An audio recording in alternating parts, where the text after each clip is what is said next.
We will start with the consent agenda. All the following items which concern reports and items of a routine nature normally approved at AHA meetings will be approved by one vote unless any trustee desires to have a separate vote on any or all of these items. The consent agenda consists of the discussion, consideration, and action on the following items. Minutes of the regular trustee meeting on April 26, 2021.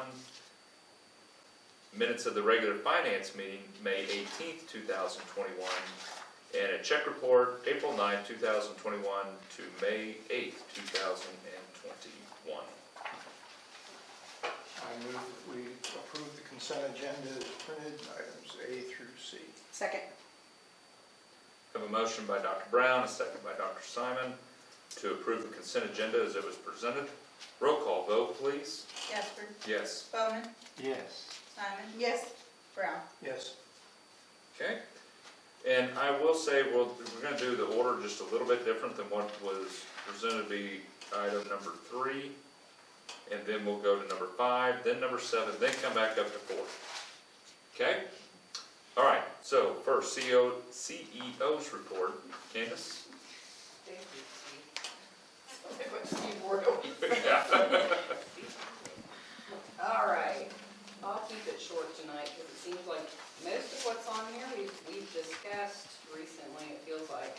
Michelle Hamilton is our new revenue cycle manager, and I talked to her last week. She will be here on June the 7th, I believe it is, whatever that first Monday in June is. So we're looking forward to her getting here. She's got lots of experience, and we're excited to have her coming soon. I'm going to skip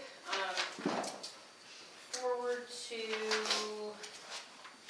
lots of IT stuff on there, and if you've read through that and you have any questions, I'll try my best to answer any questions you might have.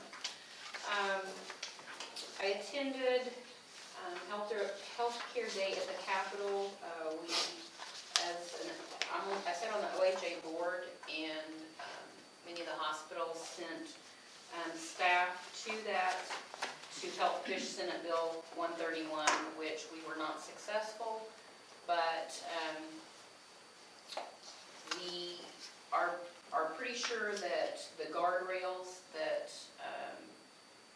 are being put in place will go a long ways to help with the Medicaid expansion and outsourcing Medicaid to those insurance companies, to manage care is what we were trying to prevent. We were trying to keep it in Oklahoma with the feeling that there was no reason to waste all that money, all that overhead that would go in the deep pockets of big insurance companies. We were hoping to keep it in Oklahoma and managed by the Oklahoma Healthcare Authority. That's not going to happen. So many OHA people have put a lot of time and effort into helping the legislators draft language to put guardrails in place so that with that happening, that there are certain rules put in place that the insurance companies will have to abide by. So we feel like that is in the best interest and is a good thing. So that's that. Hospital's been busy inpatient-wise. We are down to 1 today, but we've been hanging around, 4 to 6, 7, 8 patients. So that's been good. Weirdly enough, I don't know what's going on, but the emergency room has been crazy busy for about the last 3 weeks. I mean, crazy busy. Practitioners have not been getting much rest at all. Other than that, Dr. Ransom, his last day of work here will be June the 29th. Dr. Ransom is retiring at the end of June, and I'm working with a physician out of Guthrie that will cover a portion of our needs. I am going to be meeting with St. Anthony on Friday to further that discussion see if there's any way that between the affiliates, we can maybe do something. So we're going to talk about that a little later on this week. We did finish up our plan of correction to DNV regarding our survey. Still have not heard back from them on that. Upfront collections looks good at $39,600, which is about right. Physician clinic, Dr. Burks will be here around the 1st of September, so we are gearing up, trying to get everything ready for that. Dr. Garner with the cardiovascular clinic is supposed to be here tomorrow, and Thursday, is that what you said? Okay, Thursday, sorry. Wednesday is the OB clinic. Dr. Jackson, is he coming first? I think so. Dr. Jackson with Integris OB will be here and do their first clinic tomorrow. So we're excited to have that. I think that's about it. You guys have any questions for me?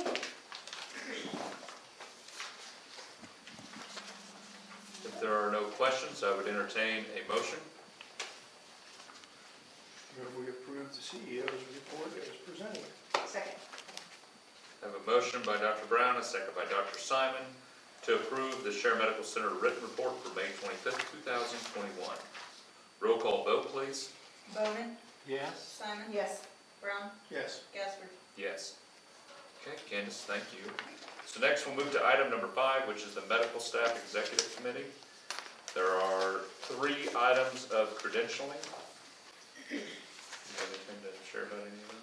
Yep, that's Dr. Jackson's one coming tomorrow. Partita is his partner, and they'll be coming once every 2 weeks. So Jackson's here this week.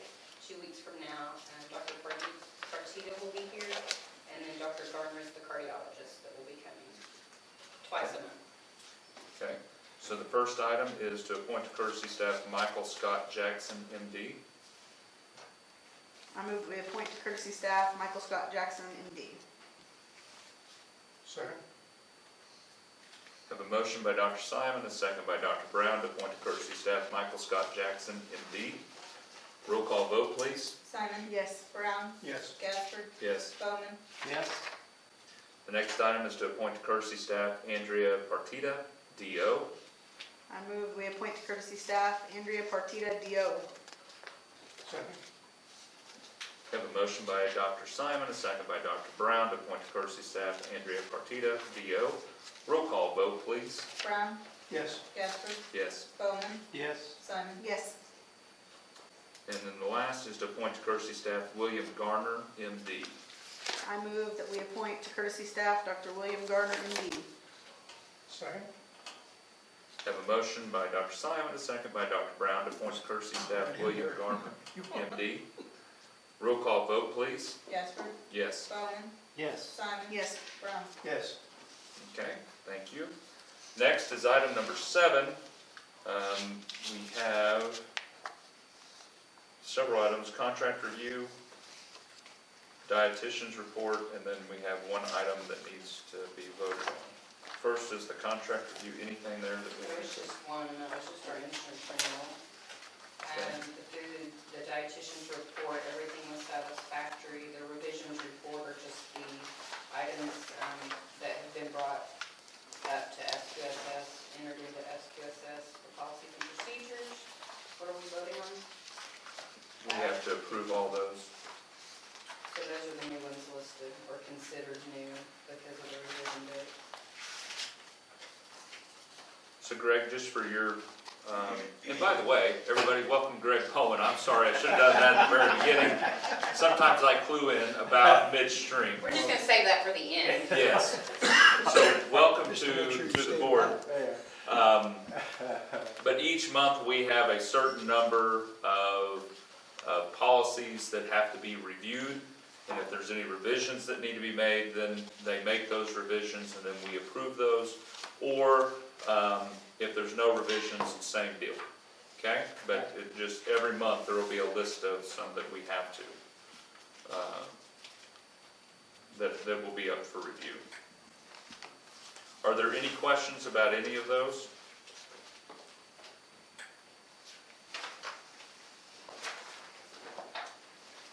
Make a motion that we approve the revisions report dated May 8th, 2021. Second. I have a motion by Dr. Brown, a second by Dr. Simon to approve the revisions report dated May 8th, 2021. Roll call vote, please. Bonin, Yes. Simon, Yes. Brown, Yes. Casper. Yes. Okay, thank you. So next item then is back to number 4, that would be the CFO's report. Steve? Filling in for Chris this time. Chris is a little under the weather last couple of days. So before we look at the financial statements, I need to tell you about a few things. Andrew Hejmonic, who is our auditor with BKD, was here last Tuesday to present the financial audit for the year ended June 30th, 2020 to the Finance Committee. As part of that audit, the auditors issue an opinion regarding the financial statements. The opinion that they issued was that the financial statements present fairly in all material respects the financial position of Alva Hospital Authority as of June 30th, 2020 and 2019, in accordance with generally accepted accounting principles. That's considered an unqualified, unmodified opinion, which is what we as accountants strive for and dream about. So we got what we needed. We have not received the final draft of that audit, but it should be coming shortly. We will have it available to present to the board at the June board meeting for the board's approval. Chris and I have started working on the operating and capital budgets for the upcoming fiscal year ending June 30th, 2022. We're going to be working on that with Jason and the Finance Committee to develop those budgets. They will also be presented at the June board meeting for board approval. Work on the financial audit for the current year, ending June 30th, 2021, is going to start this next month. We'll also begin work on what's called a single audit, which is required by the federal government if you receive a federal grant and use monies in excess of $750,000 in any 1 year. And we have tripped that trigger with the stimulus funding that we've gotten over the past year and a few months. So we're going to be looking at a single audit probably for the calendar year 2020 and a single audit for the calendar year 2021. So lots of audits, lots going on there. Just wanted to kind of get you caught up on that. I know some people have been waiting for our financial audit, very slow getting it out this year. The auditors have been slammed by things that have gone on with the coronavirus, and we've certainly had our issues over the past year and a half, but things are definitely getting better. I want to refer you to the financial statements, and they're going to be behind the tab in your book that says CFO Board Report. We're looking at April and the financial statements as of April 30th of 2021.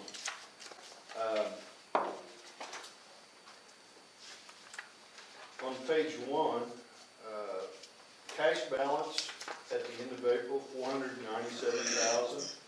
It's remained high. We've been able to keep it up.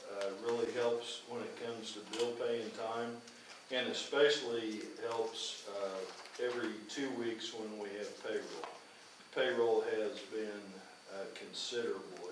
It went up during the pandemic. We paid a considerable amount of what we called COVID wages to people for the extra work they were doing in regards to dealing with COVID. And certainly appreciative of all their work, but it's really put a strain on the cash account. So been able to keep that cash high. That's even despite the fact that Medicare, to refresh your memory, Medicare gave us what they called an advance loan a little over a year ago when the pandemic first broke. Health and Human Services, Medicare, CMS, which is Medicare, other government agencies realized that the healthcare sector was going to have a hard time dealing with a pandemic. So they immediately loaned us without us even asking. I believe it was 8 months worth of Medicare payments that we had received prior to that. So they basically loaned us that money again just to give us an infusion of cash, with the thought that at some point we would have to pay that loan back. Well, that point has come. It started in April. They're taking 25% of the Medicare payments we would normally receive, and they're applying them against that loan. There is no interest on that loan, which is good because we're talking a considerable amount of money, over $1 million.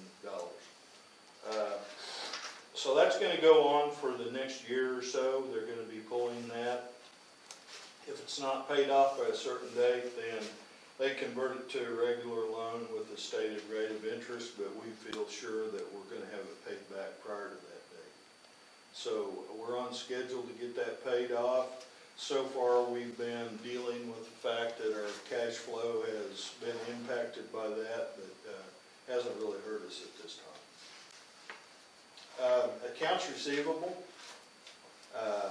has increased about $62,000 from the month before. It's now at $5.919 million. We've been working hard with TrueBridge to reverse the trend of increasing AR. We're encouraged to see unbilled AR is actually going down. So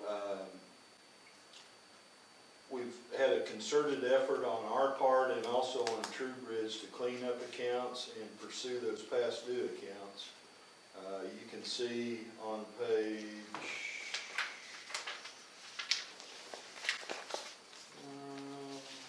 6, talks about accounts receivable.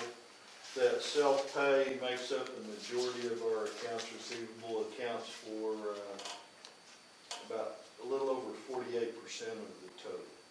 So we really struggle with self-pay and collecting those accounts. That's where a lot of our efforts are going right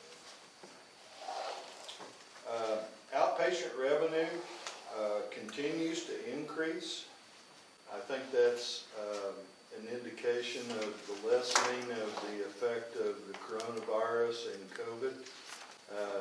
Patients are more, feel better about coming back to the hospital, getting elective surgeries and lab work done that maybe they put off during the pandemic. Pandemic's not officially over, but as far as locally, we've certainly seen a big, drastic reduction in any positive COVID test, and looks like we've got the worst of this behind us. So, knock on wood, like it. Operating expenses were down about $131,000 from March. Salaries continue to trend downwards. There again, mainly because we paid a considerable amount of COVID wages there for several months, so we've gotten through that. The income statement that's on page 2, far right-hand column is April's. Gross patient revenue. I was amazed. I guess it just happened to come out this way, but if you'll notice, it looks like we're getting back to where our gross patient revenue is higher or as high as it was even a year ago. 2 pages on page 4, comparing the 2 years. Year-to-date 2021, our gross patient revenue is at $14,889,000. A year ago, the gross patient revenue year-to-date through 10 months of the year, $14,907,000, so we're like $16,000 difference. Amazing that those big numbers, we can come back in a little under a year and get back where we were before this thing started. So we're headed in the right direction, that's for sure. Any questions on any of that? Any of the financials for the hospital? I'm not going to go over each statement. I'm not going to go over this in a lot of detail. I think you've had some time to look at it.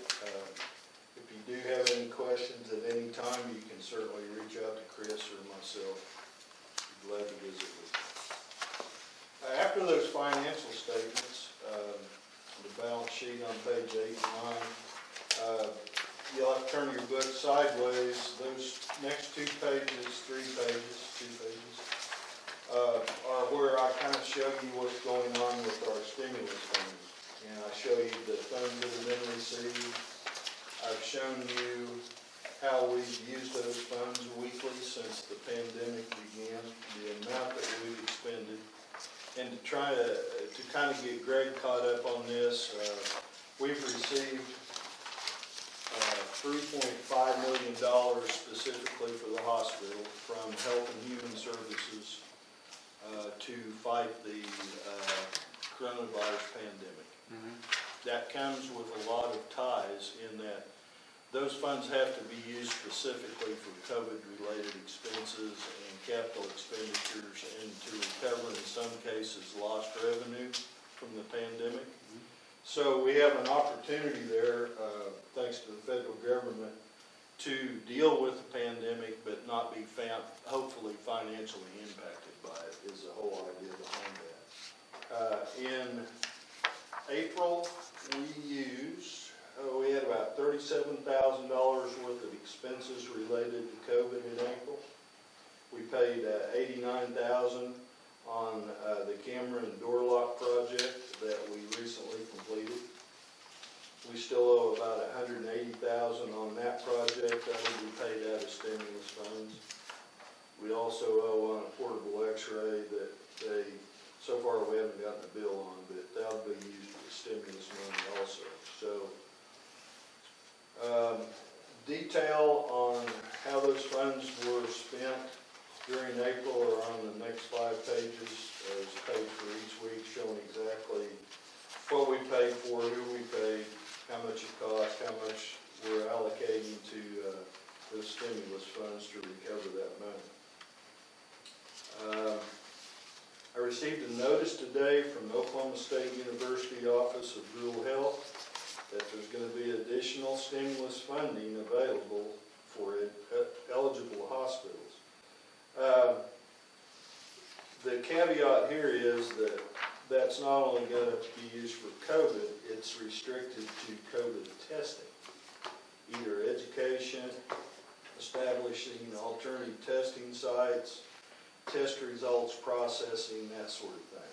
I'm not sure how much of that money we're actually going to be able to use, but I'm sure a lot of hospitals are still dealing with COVID and the pandemic, and I think it's geared towards rural hospitals, and what it is, they're trying to make sure that people that live in rural settings that are disadvantaged or from a minority are not excluded from testing for COVID just because of their financial situation or their position in life or whatever it may be.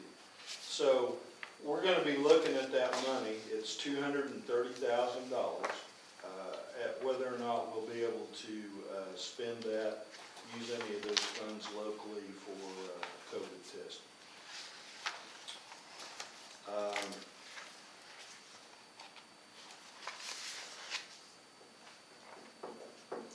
The auditors talked to finance about how we use stimulus funds, how the use of the funds will be accounted for. Unfortunately, there's still not been any solid guidance from Health and Human Services as to how we can spend our $3.6 million over a year after they gave it to us. the exact opposite of the way the federal government usually works. Usually you have to beg for the money, prove that you don't need it, and then they send it to you. This time around, they sent us the money, but they didn't bother to tell us how we can spend it. But the thing they're hanging over our head is it's got to be used in approved methods and ways, or we have to pay it back. So it's been a real quandary. It's been very frustrating. Andrew, the auditor, mentioned that in his lifelong career of being a CPA and an accountant, this is the most frustrating thing he's gone to, and I would have to second that because, the board wants to buy something that costs $200,000 or $300,000. They look to me to tell them whether or not we can do that. I don't have the answer, and accountants don't like that. I mean, they like things to be black and white, and when you start getting in the gray area, that's what turns our beards white, like it did mine. Anyway, they're thinking that they may actually, as the program's set up right now, that program's going to run out on June 30th, so we have to have all of our funds expended by then. The auditor's thinking they're going to extend that date probably to the end of the year, but they're also going to probably extend past the end of the year when they're going to tell us how we can use it. So it's just a prolonging the agony kind of thing. I think we've gotten to the point where I don't know really what else we could spend money on that's COVID related. We want to be good stewards of that money. We don't want to just spend it just because we have it. But at the same time, you got to be careful because you may have to pay that back. So it's a juggling act, but anyway. The one thing I want to point out to you, after these pages, if you'll turn on back a few more pages, you'll come to a page that says Share Medical Center fiscal year 2021. It's got lots of columns on it, several different sections, a lot of different lines. And what this is, back when Kevin O'Brien was CFO here, he did a lot of work every month to furnish the board with statistics. And those statistics are very important. They really help the board make sound financial decisions. Unfortunately, because of my lack of experience and lack of time, I wasn't able to continue the statistical part of reporting. But we have recently hired a new administrative assistant, Kiki Bowden. And Kiki has been working with Chris to develop these monthly statistics, get caught up to where we have a pretty solid line of statistics to look at. And going forwards, we're going to be able to provide the board with a considerable amount of statistical information. And it's in two different formats, basically pie charts and graphs, and then just the financial information itself. So you're going to be seeing that going forward. It'll probably expand even more. Kiki is here with us. I don't know if she can answer any questions you might have. I don't know that I can be of much help, but going forward, she and Chris are going to be working on this, and I really appreciate Kiki's help getting this done. It was a lot of work on her part. She did a really good job. Let me just toss in that I Yes. really appreciate having this again. Well, good. Just having it. And I apologize for not being able to continue that, because I know it is important. It's kind of like, which do I get done? The dollars are more important than the graphs, but the graphs are very important for a different reason. Just like I said, making decisions, this really helps the board be able to look at things and pretty rapidly be able to tell what they need to do. So she's going to be, we'll have financial indicators, and we'll have a 1-year period to look back to compare. They're going to be looking at clinic office visits, provider statistics, so we'll be able to look at each provider and see what they're doing volume-wise. Steve, I will point out, and Kiki and I'll get together tomorrow and fix this. And I know what's causing it. The Freedom and Winoka visits are not being reflected correctly because they are not set up, or they weren't set up in the e-clinicals correctly to be able to pull from Winoka, and Freedom was not set up as their own revenue-producing department. So those numbers are actually in Suite A and Weston Clinic. So the 17 and 11, I just want you to know, we have seen more patients in Winoka and Freedom for the month of March than 17 and 11 patients. So we'll get that corrected. All we have to do is go in on the days that they're in Winoka, pull up their schedule, and count those. Okay. So would it possibly be showing up under them individually? Yeah, yeah. So the total there is 1679, and that difference between what's reported up here is, Is that what you were penciling? yeah, 1565. So there is Okay. another 120 or 114 visits on top of those 17 and Because I 11. know Steve and Dr. Galbraith usually see at least 10 patients in each location that they're at each day, around that many. So Okay. that's why I was like, that's not right. Okay. We'll get that fixed.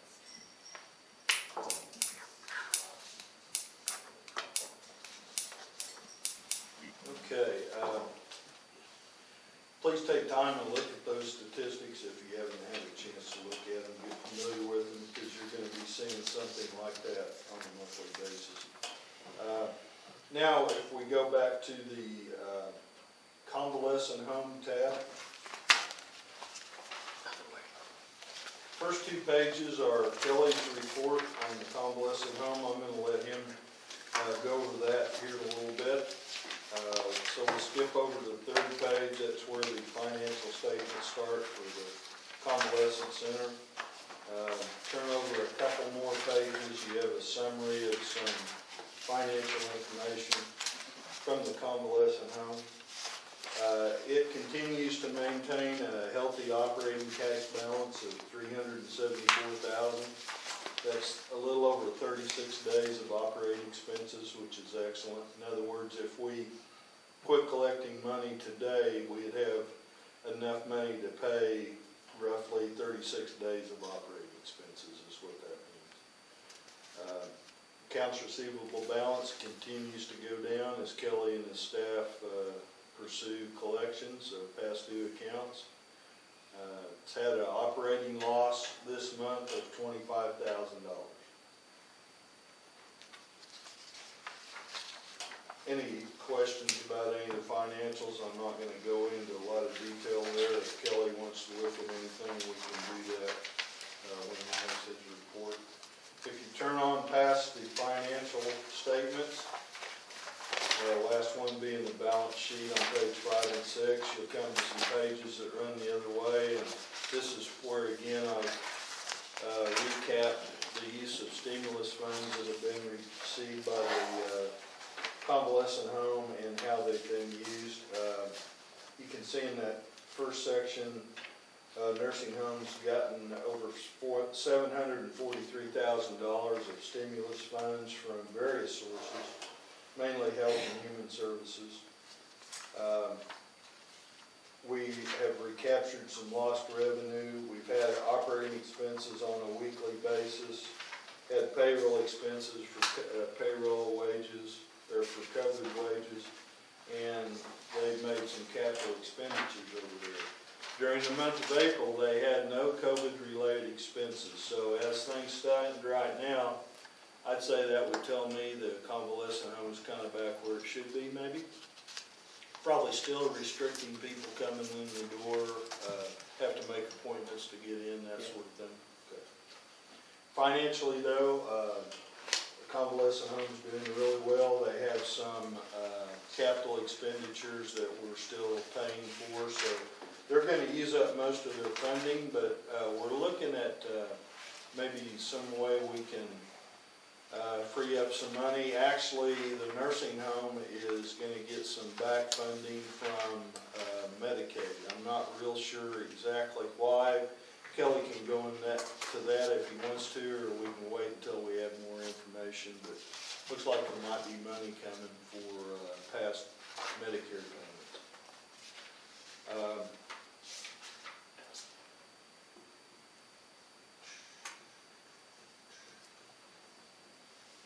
Okay, any questions on any of that for convalescent home? And if you want to turn back to the next tab, homestead. Here again, the first page is Kelly's report. I'll let him go over that. Next few pages are financial statements from the homestead. The homestead just rocks along. It seems that Kelly obviously got that place really straightened out before he left to go to the nursing home. It is moving along really well. Have some really talented, capable people over there that are doing a good job.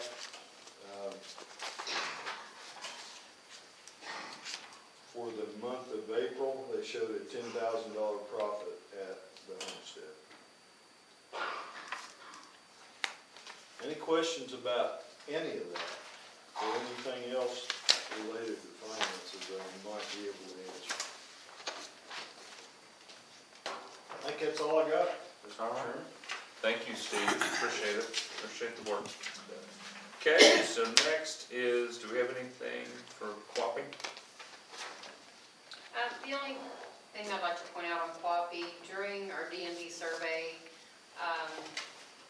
they are holding us to a higher standard than what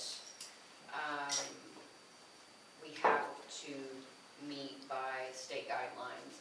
And where that affects us is in the patient medications. Right now, the way it stands, we have a pharmacy review done by Southwestern. We have a contract with them to review within 24 hours of first dose given. They are holding us to a standard that they have to be reviewed by a pharmacist. All doses have to be reviewed by a pharmacist before first dose given. So we have signed a contract with a company to be able to provide that, and that's going to cost us about $1,000 more per month. But we are now going to get, 100% of our first doses given review, which brings our, safety way up. They will have, basically, doctors order something, there will be a pharmacist that's going to review that before the patient receives first dose, unless it's an emergency, we can go ahead and give it, so.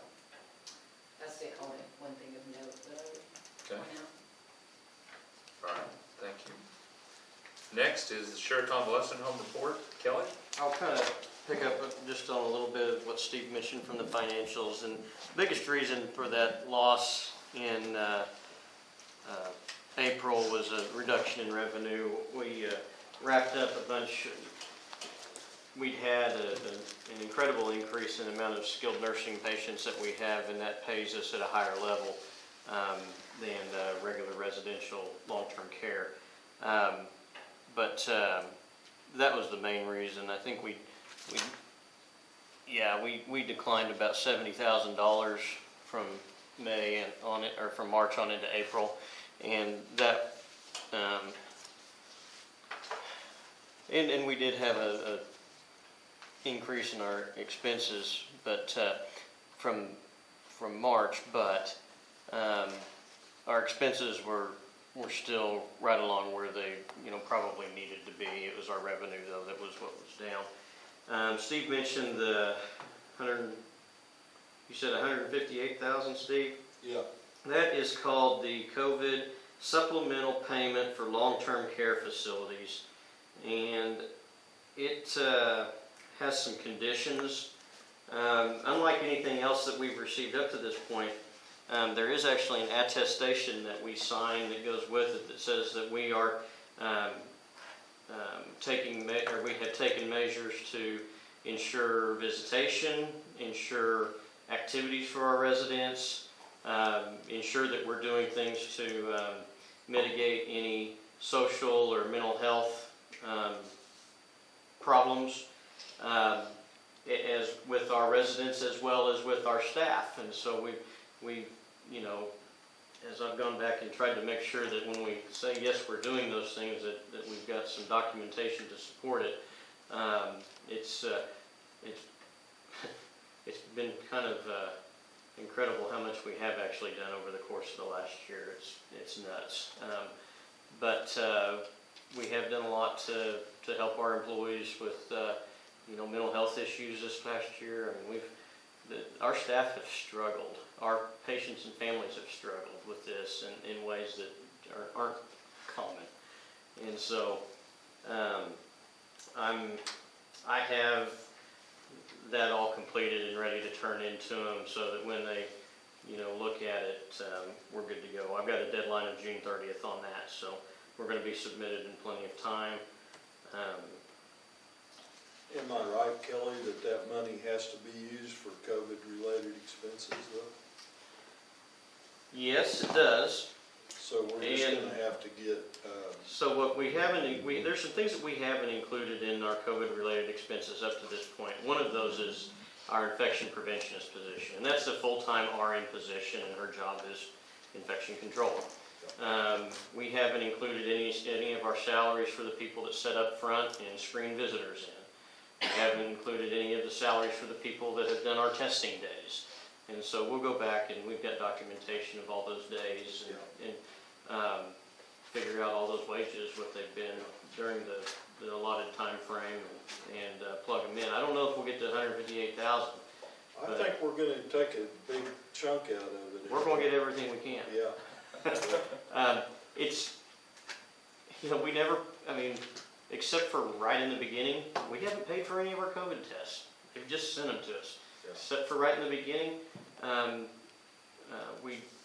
there was a period, I don't know, several months where we got all of our PPE from the state stockpile. So I mean, we didn't accrue a lot of expenses as much as you might think we would through this whole thing, just because we've gotten, they figured out other ways to get that equipment out to us. But we still do have some ways that we can spend it, and it can't be any new spending. This has a cutoff of when the governor declared the end of the pandemic. So a May 4th cutoff on May 4th. on our look back. So July 1st to May 4th. But anyway, that's it's still good to get the money. We've been able to. Steve mentioned our cash balance, and we've got a refurbishment fund that's in really good shape because we did get our narrative plan back from our engineer on our HVAC project. Chris and I talked about what number to pencil in there for the capital budget without having a real number yet, and so with what we're talking about, we should have the money in hand to go out to bid or whatever process we choose to take with phased implementation. We should be able to pay for it as we go and not have to finance anything there.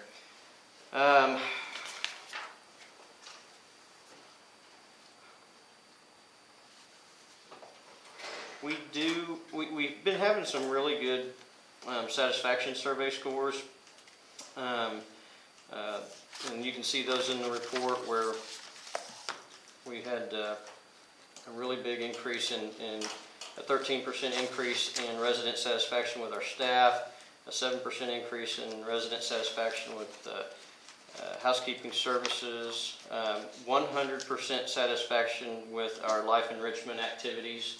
And that's a 90-day look back, and so we're really making people happy, and I'm glad of that. We had another. We have family members stop us in administration on a regular basis and say thank you for how much care you've shown during all of this, and so It's been great.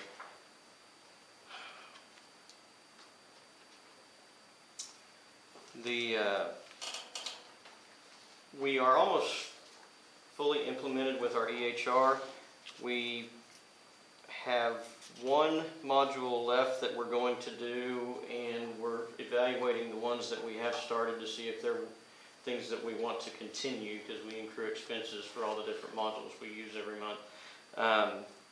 But some of them haven't been, what we thought they were going to be, and so we are trying to figure out if it's us not using them to their what we thought they were to be used for, or if it wasn't what we thought it was going to be. So we're trying to figure that out. The only one that or I say only one, we've started working on our GL and AP implementation, but we won't go live with that until July 1st at the beginning of the fiscal year.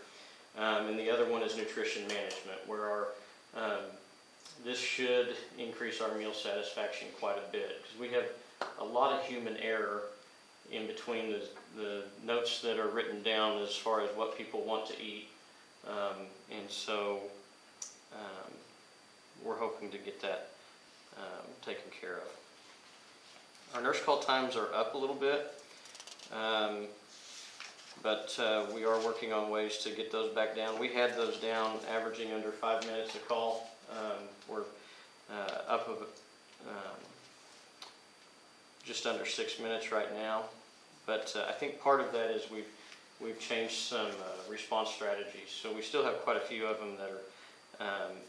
You can see that our total number of calls are down by 1,000 or 1,200 calls in the month. So we think we're taking care of more things with our residents as we go. And as we take care of those things, we think that's causing an increase in the amount of time it takes us to respond to the next person. So,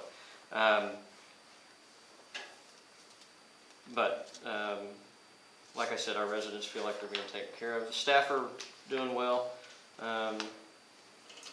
We're doing a really good job of onboarding people, 100% satisfaction with our new hires. And so I'm happy about that. When we started this pandemic, one of our biggest dissatisfiers was that our staff did not feel safe, and the unknown about the coronavirus and all that. And now 100% of our staff feel safe at work. 98% would recommend us to friends and family, and so we're doing real well there. We've got good numbers on our overall staff satisfaction, but our job satisfaction area is low, and it's tough work. Well, I think you should talk about your turnover rate. Turnover rate, did I put that in here? In 2021, it's 29% compared to 51% in 19 and 50% in 20. Yeah, I'm not. That's incredible. That's a huge turnover. That's Good job. huge. We got rid of agency. If you look at the other number down there in that table, April, on the April line, it says total salaries, $118,000. This is for our direct care staff, so it doesn't count our administrative or housekeeping, dietary, any of that. But for our nursing staff, the real number to look at is $279. That's the month of April. A year ago, I didn't bring it with me, but a year ago, I guarantee that it was probably $279 a day. And so, And that's not something you're tracking, but the soft cost of turnover is huge. So at least 30%. You've saved an incredible amount of money just in that one as well. So, oh, I finally see that. I knew I put it in there, but I couldn't see it as I was looking through this. We are anticipating an increase in our food costs. 25 to 30% and it's mostly proteins, so beef, pork, chicken. We're still able to get food, so that's good, but it is going to cost us more. I think 40 hot dogs, our cost is over $50 right now. quarter-pound ballpark beef franks. So it's kind of nuts, but we've been doing some training and whatnot. We did get Tierna Brooke and or Tierna Adair, Brooke Williard, and Amy Kimberly went and completed the Train the Trainer class for N95 fit testing, and by going to that class they gave us the equipment to do the respirator fit testing as well, so we can do all that in-house without having a contract out for that service. I didn't go over everything in there. I went over a lot, but if you have any questions, throw them out there. Congratulations on your appointment to the Northern Oklahoma Regional Transportation Planning Organization Technical Committee. God, there's got to be And we had an another abbreviation. word or two in that. NOR. There's not even a good acronym for that. No. Norditrack. Norpo. I went to my first meeting of that board, and so it's I'm still taking it all in. See what's in it for me, what I've got to give to them, that kind of stuff. Is that the organization that provides transportation for nursing homes and They care have facilities? They have a grant component that deals with transportation for seniors in underserved populations. So, I don't know. I couldn't gather from the first meeting how they prioritize their focus, but they do have a component that deals with that. So I'm hoping. I'd already been in contact with ODOT about some grants for all three facilities for vehicles, and so we'll see how this all ties together. Yeah, I noticed the satisfaction on transportation wasn't real high. Is that just because of issues with? No, and if we can't get a grant, I'm afraid we're just going to have to do something anyway, because we're Struggling. well. We got that wheelchair handicap accessible van, I think the year I was hired, Yeah, That one, yeah. yeah. What and then about the other bus one? is older than that. Oh, you're talking about the white one? I'm talking about the white one. Really? I thought you were talking about the bus. No, the bus was here when I got here, but the white one was new the year I got here. Just so I don't forget, did you get to talk to Mark Linsky? No, I have not. There's some things I'm still trying to figure out how to learn with regard to our star rating. We had you remember reporting it in the board, we had a big increase in our star, or big increase. We went from 1 to 3, and we're back down to a 1, and I don't know why. So it's got to be a reporting Something's wrong. issue, because our outcomes are better than that. And so Candace has an expert in the field that he and I are still trying to touch base, so maybe I can learn something from him. Well, you're doing a great job. Thank you. Our staff are doing a great job. Kelly, do you have anything to report from the homestead? Like Steve said, the homestead just kind of rocks along. We had somebody new move in today. I think we have another somebody. We did have a move out of our big Super 2 apartment that we renovated with the ceiling track lift system and all that. So we had somebody move out of there, and they're beating down the door wanting to get that apartment. So that's good.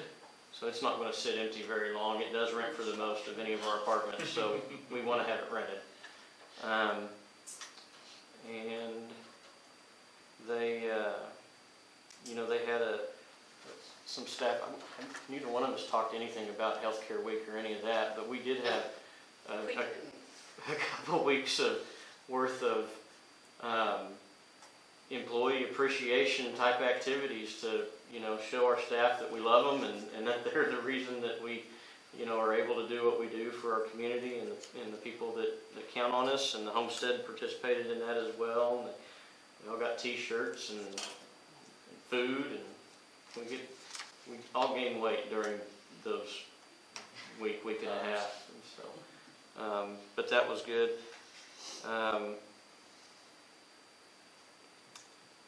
Nothing really else to report. Oh, the community garden at the homestead. They're growing stuff, and it's nice to see that's finally happening. And they still got plots. It's run by the Alva Community Garden Group, but we had the space available for it, and so it's out there at the homestead. The city put in a separate water meter and everything to be able to run that, and there's little green things shooting up out of the soil, and so before long those are going to turn into fruits and vegetables, and it's the residents have really enjoyed watching the work go on back there, and so pretty exciting. That's all I have for the homestead. Okay, anything for the foundation? Foundation, we awarded our Alva Hospital Authority scholarship to Baylor Wren. He is going to study to be a surgeon, and so